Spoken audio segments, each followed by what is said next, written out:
The Canadian government used a Clockwork Orange-esque device on its own citizens during the Cold War. Welcome back to Here, Queer and Maple Syrup, a look at queer Canadian history, an extension of my TikTok series. I'm Jacob, your host. Thank you for continuing to join me on this journey as we dive into a part of Canadian history that is largely ignored. I'd like to recognize that this podcast is recorded in Mi'kma'ki, the unceded and ancestral territory of the Mi'kmaq people. We are all treaty people. I would also like to acknowledge that the queer community is diverse and intersectional. With that in mind, let's explore the gay purges in Canada together.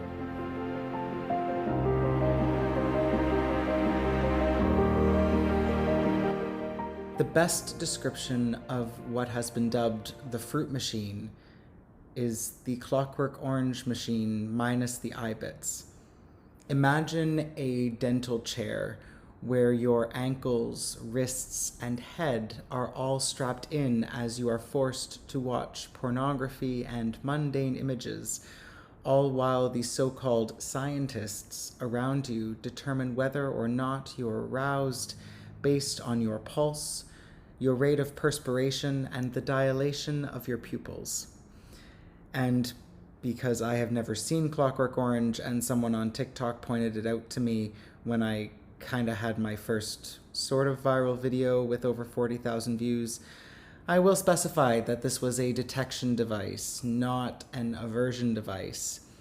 I just use the Clockwork Orange device as a visual reference because it causes a visceral reaction since so many people have seen or know of this device. But also, it was, in some respects, a sort of aversion device, just not in the same sense as in Clockwork Orange, because they had the intention of decreasing queerness in the public service. So you either had to cover it up or you no longer had a job. Now you're probably asking, who designed it and where did it come from? And did they actually use it? That's a whole other story. So in the late 1950s and early 1960s, a psychology professor from Carleton University in Ottawa named Dr. Robert Wake was sent by the government to the United States to observe the McCarthy trials and, by extension, the Lavender Crisis.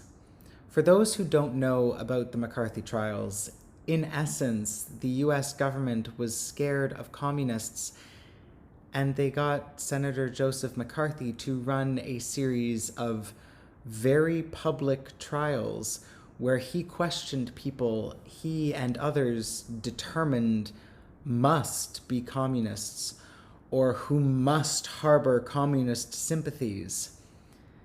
These trials included queer folks because the US also determined that queerness was apparently a character weakness.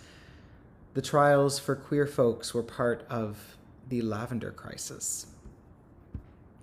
Because of the Cambridge Five in the UK, a false connection was made between queerness and communism. It just so happened that one of the five was queer, and every government jumped onto that. Being queer was equated to being a communist and a national security risk because it's what happens every time a marginalized group has one person that commits a crime. The conclusion is that everyone in that group must fall into that category, which is not true, and it is quite harmful to every marginalized group. Anyway, back to Dr. Wake. Before he went to the US, he sent his first interim report where he essentially requested permission to study, and I use that term loosely, homosexuals because, according to him, not enough was known to make generalizations. He He proposes creating a series of tests to determine if someone is queer or not, and specifically the development of a device used to detect it. He seems to propose in that first report that, as one of the tests, they should develop a kind of Rorschach test with 3 categories of answers: neutral, heterosexual, and homosexual. He states himself that he doesn't view queer folks as normal people because he said that there was no way to properly develop the test without access to, quote, homosexuals and normal people. He broaches the possibility of using those in penitentiaries and reformatories, which were basically juvenile detention focused on reformation. In that same report, he admits that asking people about their sex lives isn't appropriate for a job interview, but then turns around and says that they should ask people about their sex lives. Because, according to Wake, it's not possible to identify queer folks only from interviews, he wants, as part of the training procedures, to include sections on the importance of being straight while working for the government, especially with a post abroad. He basically wants to scare them straight when he said he wants the training to also mention that anyone who is queer would likely be blackmailed. Ironically, he wanted them to talk about how the department would have their back and that their private information would be protected. That was never true. If anyone was outed as queer or threatened to be outed as queer, the government jumped on and either blackmailed the person or fired them. Wake essentially suggests that if a queer government employee is blackmailed for who they are, the government agency should just out them to their family to get ahead of the potential blackmailers doing it first. Wake frames the device he wants to get funded as a way to protect government employees. And this was all just from his initial report, too. He was then sent as an envoy for the Canadian government, and when he came back, he returned with the designs and funding for what he called the fruit machine. There is a dark twist. In researching this episode, I stumbled upon a report that I was pretty sure I had read before, where I think I just have to read this section to you. Quote, "The commissioner of the RCM police, in describing the present situation regarding the investigations into homosexuality in the public service, stated that a relatively large number of homosexuals have been identified in the Ottawa area, both within and outside the public service." It's a document from a meeting of the security panel in 1963 and was a retroactive look on the previous years. Both within and outside the public service. We don't talk about that. Whenever we talk about the gay purges, or sometimes just simply the purges, we talk about those who worked within the public service and the Canadian Armed Forces. While that wasn't likely cafe owners or librarians in public libraries, it was academics with federally funded grants, private contractors who had a contract with the federal government, and others who did work with the federal government via external agencies. Of the few books we have on the purges, the predominant points of discussion are the impacts on those who worked in the public service at the federal level and the members of the armed forces. We do also have to recognize that there was also a significant impact on others outside of the federal service that were deemed by either the government or the RCMP-SS as high risks, despite being private citizens.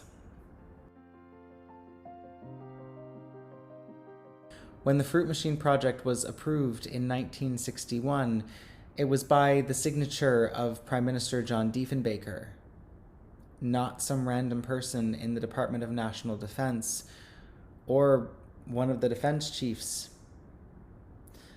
It was the Prime Minister himself. It doesn't seem that it took a long time for the word to get out about some of these practices that were about to go into effect. CBC was apparently about to run a program in 1961 about these practices where they requested comment from a member of the Privy Council office, Wake, who seemed to enjoy commenting on these things privately or within these circles, sent a memo to a member of the Privy Council office suggesting that no one make a comment to CBC yet until the RCMP had made a statement to the House of Commons. The Privy Council knew the whole time, nearly 40 years, they knew. The most powerful administrative body in the country. It was no surprise anyway when reading Prime Minister Brian Mulroney's response in 1992 when confronted about the purges, when he said that he would ask the Privy Council to look into the outrageous practices, as he called them. But there was never a Privy Council investigation. Knowing that they were not only aware, but also complicit the entire time and even commissioned the machine from Wake, explains fully why they not only didn't take any action, but why they also went radio silent on the matter for as long as they could, for as long as humanly possible. I will get to that in another episode, why they were forced to speak. According to reports, the machine was used for nearly a decade. 8 years to be exact. When I posted my video on this topic to TikTok, a commenter said that two well-known queer Canadian historians, Gary Kinsman and Patrizia Gentile, said that the machine was never actually used. This is a common misconception. Not on the part of Kinsman and Gentile, but rather on the part of the commenter who misunderstood their words. According to Kinsman and Gentile, as well as numerous others who have talked about this, the machine was used. What we don't know is exactly how widespread its usage was. Tens of thousands of people could have been subjected to this form of psychological abuse. Or maybe just a couple hundred. The people using this device, in terms of implementation, never properly recorded how much they really used it. And it was psychological abuse. It was claimed to be science, but it was actually pseudoscience dressed in a lab coat. A likely reason why we still don't know how much it was used in terms of first-hand accounts stems from the stigma and the fear from the time, rather than contemporary fear and stigma, even though there is some remaining fear and stigma. People who were likely so afraid to speak to Kinsman and Gentile, or any other researcher for that matter, because they were terrified of the backlash, similar to what they experienced when they would have been hooked up to that machine.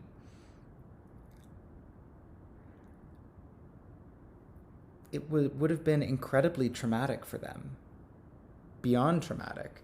Many of them likely developed various forms of PTSD because of that experience. I doubt we'll ever actually know the extent that this device was used, since it was discontinued in queer detection around 1969, which we'll get into later. And the people who had been subjected to it are becoming fewer as the years go on. Though I do hope in the future more documents will be released from the Department of National Defense, because we don't have all of them. And quite frankly, it wouldn't surprise me if many of them that were still classified contained some records of who was subjected to this abuse. The irony is that in the minutes of the security panel meeting, they acknowledged two things. The number of people being blackmailed because of their queerness was significantly lower than the number of people being blackmailed over their involvement in illicit heterosexual activity. The only case that was cited was a member of the public service, a single member of the public service, who was about to be blackmailed or who was threatened with blackmail over being queer. But he reported it first to his superiors, and he didn't follow the blackmailer's instructions. He resisted blackmail, also proving them wrong in their theses that they had suggested in the mid-1950s. The memo talks about how the council theorized that the risk of queer folks being blackmailed would likely decrease as public perception improved. And one member even said that he believed that it wasn't actually queer folks, but rather any form of illicit activities that somebody might want to hide that could increase the risk of blackmail. They say all of that, and then in the very last point, they approve additional funding for Dr. Wake's fruit machine. It took them years to acknowledge that maybe it's not queerness that is the problem for ambassadors, foreign service employees, and members of the armed forces. And yet, absolutely nothing changes after this meeting. The actual functioning and implementation of fear during the purges stays essentially the same. They recognize that public opinion is shifting. They recognize that queer folks aren't really the targets they made them out to be. And then they end with granting Wake more money. There is a massive disconnect that is happening here. And the logic is really being stretched to its limit. By today's standards, it's illogical. But considering the time, it's really stretching the logic. The 22nd of September 1964, a letter marked secret was sent by D.F. Wall, the secretary of the security panel and a member of the Privy Council office, where he discusses a potential candidate who is a soldier posted in Gagetown, New Brunswick, who is a, quote, suspected homosexual. At the time this letter was sent, this soldier had not been discharged yet, but he was about to be. Wall even states that while they'd normally interview someone in Ottawa when they're discharged, this soldier isn't worth paying to get to Ottawa, but that he would still like to recommend him for Dr. Wake's new device. It's admittedly a short letter with very little information, and the soldier's name, as well as some other identifying details, are entirely redacted. All we know is that he was a soldier. He was suspected of being queer. He was recommended for experimentation, and he was posted in Gagetown, New Brunswick at the time of his discharge in September of 1964. Also, the fact that they were talking about his discharge and his suspected queerness and his reference to being, or his referral rather, to being a subject of experimentation before he even knew that he was going to be discharged. The way they speak of this person is incredibly callous and shows how little they actually care about the repercussions of their actions. We have a report dated the 6th of May, 1969, also labeled Secret, where Lieutenant Commander J.C. Lawless, who was involved in the implementation of this device from its inception alongside Dr. Wake, degrades Dr. Dalbir Bindra's evaluation from the 1st of March, 1969. He claims that Dr. Bindra didn't fully grasp the importance of the so-called studies, which meant that they should just dismiss Bindra's report. Lawless then spends a significant portion of the report trying to justify their choices during this research, a term I use very loosely.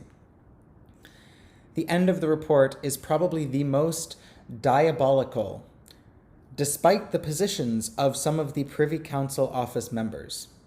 Quote, "Even in view of the proposed amendments to the Criminal Code, applicants for the federal service will still attempt to place themselves to advantage, and admissions of sexual deviation will still engender great embarrassment, anxiety, and danger to the subject. Legislation does not necessarily change the attitudes of people, particularly in areas of social taboo." End quote. While Lawless was unfortunately right about the fact that legislation doesn't necessarily change people's attitudes, and I hate to give him that credit because of the rest of the quote, it's horrible that he was trying to justify continuing the use of the fruit machine despite the partial decriminalization that would pass in the House of Commons just 8 days later. 8 days after this report was sent, and he is aware of the proposed amendments to the Criminal Code.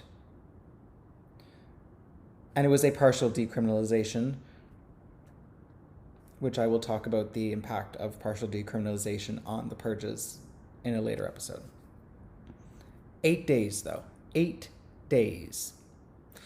Wake also wrote a report on Dr. Bindra's evaluation, which is much more clinical in its dismissal of it than Lawless was in his own. Wake himself admits that Dr. Bindra was not able to actually get to the lab to witness for himself how the interrogations were conducted, so the initial evaluation was not accurate in the first place. They also reference the doctor who had sent Dr. Bindra, who was a woman, and the only reason that I mentioned that she was a woman was because the tone in Lawless and Wake's responses to Bindra's evaluation imply that she was somehow inferior to them, whether it's because she was a woman or whether it was because she dared to question them as men or just dared to question them generally. I don't know. But the tone in the letters imply some harsh judgment on her, and they do specify that she is a woman. Apparently, from the very beginning of his evaluation, Dr. Bindra was poking holes in every aspect of Wake and Lawless's work. It is evident through their responses that neither was impressed, or it didn't seem so, and they each started to undermine Bindra's work, just in different ways. First, Lawless titles his response as his critique, whereas Wake titles his as evaluation. Secondly, Lawless displays a lot more offense about the holes Bindra has pointed out. Wake is much more clinical and cold in his devaluation of Bindra's work, and he attempts to use his science, quote-unquote science, to back up his claims. Just so we're clear, it was proven soon after it was ceased being used that there was no scientific basis for what they were doing. And that's not a contemporary view. That was a view from the 1960s and 70s. Wake, in his report, says that maybe they could continue without the secrecy, as suggested by Bindra, but he goes on to say that it would just be too risky. In the same paragraph, he admits that the people he traumatized were nothing more than research subjects to him. He displays no humanity or care for his fellow humans, which is also shown by the fact that nobody was told what they were being, quote-unquote, evaluated for. And he had the gall to ask for more money to create mobile units. He wanted to take the fruit machine out and about. And once again, this was 1969. This was months, maybe less, before they ceased using the device. And literally like 8 days before partial decriminalization. And he was asking for more money. There are multiple dates circulating around about whether the fruit machine was discontinued in 1967 or in 1969. However, the reports from Wake and Lawless, as well as Dr. Bindra's evaluation, clearly point to the discontinuation of the fruit machine being in 1969 at the earliest. However, there is no proof to suggest that its use continued into the 1970s. It very well could have, but we just don't have the documentation of it. And I need to clarify that the government didn't stop using the machine because they didn't believe in it or because they realized that it was wrong to be using it or that it was inhumane.